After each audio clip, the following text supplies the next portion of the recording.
آج جو بات کرنا چاہتے ہیں ایمان بالکتاب، اللہ کی کتابوں پر ایمان لانا۔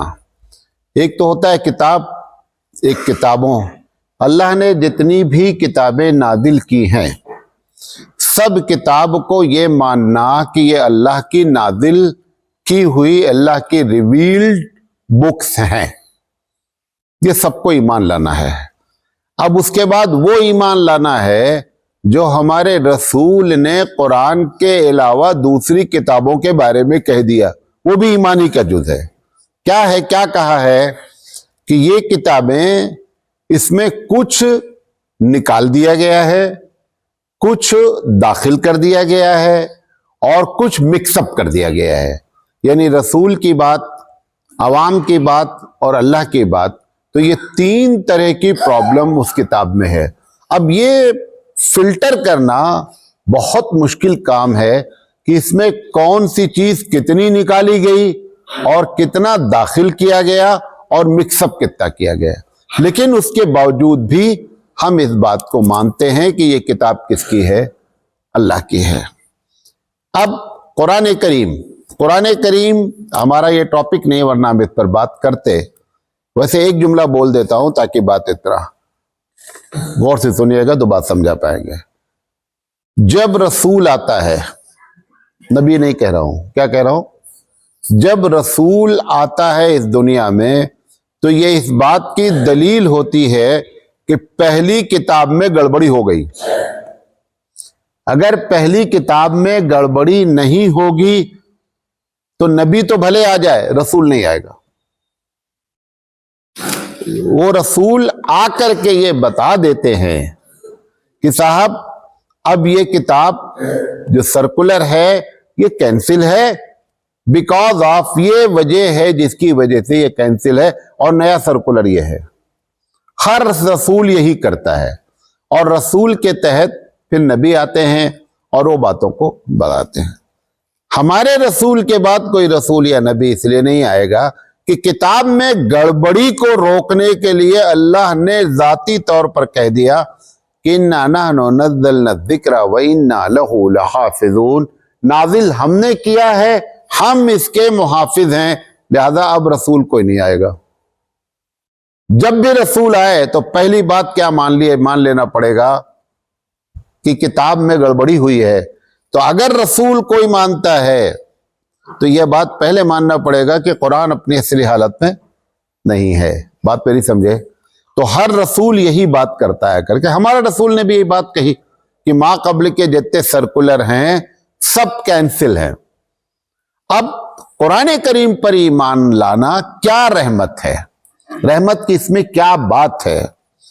دیکھیں، سب سے بڑی چیز ہوتی ہے کہ آپ ایک امتحان دینے چل جائیں، آپ کا امتحان ہے کل، سب لوگوں کا کل امتحان ہے، لیکن سلیبس نہیں بتائیں گے۔ آپ بتائیے آپ کے لیے مشکل ترین کام ہو گیا کہ نہیں؟ کیا پڑھیں آپ، کون سا سبجیکٹ پڑھیں، لیکن امتحان کل سب کو دینا ہے۔ اب پورا مدرسہ ٹینشن میں آ جائے گا کہ کیا یار چکر، یہ کیا ہے، یہ پتہ ہی نہیں چل رہا ہے کہ یہ امتحان لیں گے کس چیز کا، اور کہہ رہے ہیں کہ امتحان سب کو دینا ہے، اور اگر پاس نہیں ہوئے تو سب کو جہنم ہے، اور پاس اگر ہو گئے تو سب کو جنت ہے، اور ہمیشہ ہمیش کے لیے جنت ہے۔ اگر یہ نہ بتاتا پروردگار عالم کہ تمہارا ایگزام کس چیز کا ہے تو پرابلم ہوتی کہ نہیں ہوتی؟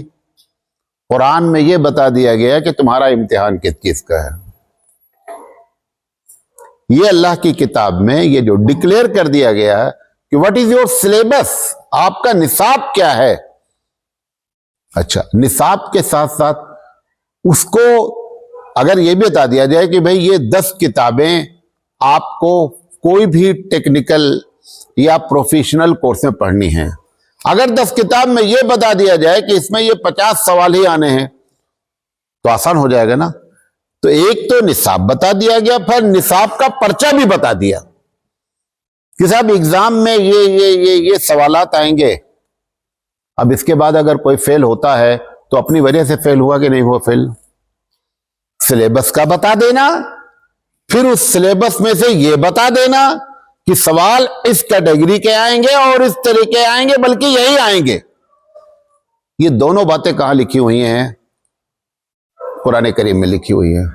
تو قرآن کریم اس لحاظ سے سب سے بڑی رحمت ہے کہ اس نے آپ کے امتحان کے سلیبس کو اور پرچے کو دونوں کو آؤٹ کر دیا ہے۔ اگر یہ دونوں، وہ اللہ ہے، اگر کان پکڑ کے کسی کو کہہ دے جہنم میں جاؤ، کوئی ہے طاقت والا جو بولے نہیں جاتا؟ کیا کرتے ہے بولنے والا؟ کوئی کسی کی ہمت ہے؟ کسی کی طاقت ہے؟ اس کے باوجود وہ چونکہ رحمان ہے، وہ رحیم ہے، لہذا اس نے ایسا نہیں کیا۔ اس کا مقصد یہ نہیں ہے کہ لوگ غلطی کریں اور جہنم میں چلے جائیں، بلکہ اس کا مقصد یہ ہے کہ لوگ ہماری بات پر عمل کر کے اور اپنی جنت بنا لے۔ جنت بنانے کے فارمولے سارے کے سارے کہاں لکھ دیے گئے ہیں؟ قرآن کریم میں۔ جو کہا جاتا نا کہ تبیاناً، واضح کر دیا گیا، تبیاناً کل شیء لکل، ہر چیز کو واضح کر دیا۔ کیا واضح کیا ہے؟ اس میں میتھمیٹکس کے اور ٹیکنومیٹری کے فارمولے تھوڑے واضح کیے گئے ہیں، بایو کے فارمولے تھوڑے، جنت جانے کے سارے فارمولے واضح کر دیے گئے ہیں۔ یہ مطلب ہے اس آیت کا۔ یہ بعض لوگ جیسے تقریر میں جوش میں آ کر کے جب تقریریں ہم کرتے ہیں، قرآن میں سب کچھ لکھا ہے، بیوقوفی کی باتیں نہیں کرو، قرآن میں سب کچھ نہیں لکھا ہوا ہے۔ قرآن میں وہ لکھا ہے کہ آپ جس کے ذریعے کہاں پہنچ جائیں، جنت میں پہنچ جائیں، یہ لکھا ہوا ہے۔ تو یہ کتنی بڑی رحمت ہے اس کی کہ اس نے جنت میں جانے کے طریقے آپ کو بتا دیے۔ بات میری سمجھے؟ اس وجہ سے قرآن پر اچھا یہ کہہ دیا جاتا بھائی ہم نے قرآن نازل کر دیا، دل چاہے مانو جی چاہے نہ مانو۔ اگر اس کو کمپلسری نہ کرتا تو بھی ہمارے لیے زحمت ہو جاتی، تو بھی ہم اس کے اوپر توجہ نہ دیتے۔ کمپلسری کر کے کہ لازم ہے کہ آپ اس پر ایمان لائے، یہ لازم کر کے اللہ تعالیٰ نے رحمت کی، اور ہم اپنی جنت اس کے ذریعے کیا کر سکتے ہیں؟ بنا سکتے ہیں۔ ایک بات سمجھیں۔ دوسری چیز اسی سے ملتی جلتی بات ہے کہ دنیا جس چیز میں سب سے زیادہ کنفیوز ہوتی ہے، معلوم وہ کیا ہوتا ہے؟ بہت کم لوگ ہوتے ہیں جو اس بات میں کنفیوز ہیں کہ اللہ ایک ہے۔ اسے بہت کم لوگ کنفیوز ہیں۔ جو 1000 کروڑ دیوی دیوتاؤں کو پوچھتا ہے وہ بھی کیا مانتا ہے؟ ایشور ایک ہے، بھگوان ایک ہے، مالک ایک ہے۔ جس چیز میں آپ کنفیوز ہوتے ہیں نا، وہ ہوتا ہے کہ جہاں پر عقلیں لڑائی جاتی ہیں اور فیصلے الگ کیے جاتے ہیں، وہاں پر آدمی کنفیوز ہوتا ہے۔ ایک ڈاکٹر ہوتا ہے، کرناٹک کا ڈاکٹر کہتا ہے کہ آپ کی طبیعت خراب ہے، آپ جو ہے نا روٹی بند کر دیجئے، چاول کھائیے۔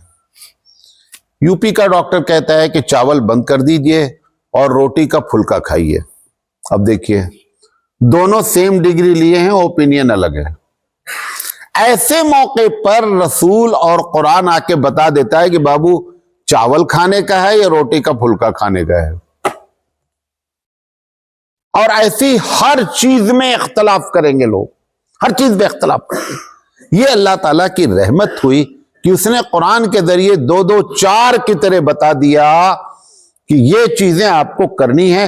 اگر انسانی عقلوں پر ان چیزوں کا انحصار کر دیا جاتا تو ہزاروں رائے آتی۔ ان ہزاروں رائے کو ختم کر کے اللہ تعالیٰ نے کیا بڑی رحمت کیا، نعمت کیا کہ اللہ تعالیٰ نے بتا دیا کہ یہ جو وہ کہہ رہے تھے وہ بھی غلط ہے، وہ جو کہہ رہے تھے وہ بھی غلط ہے، صحیح یہ ہے۔ اس کی پہلے بھی غالباً آپ کو ہم نے مثال دیا ہے کہ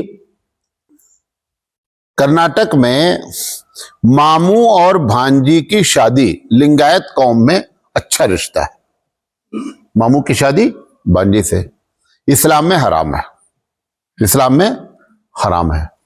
اب اس میں سے کون صحیح ہے کون غلط ہے؟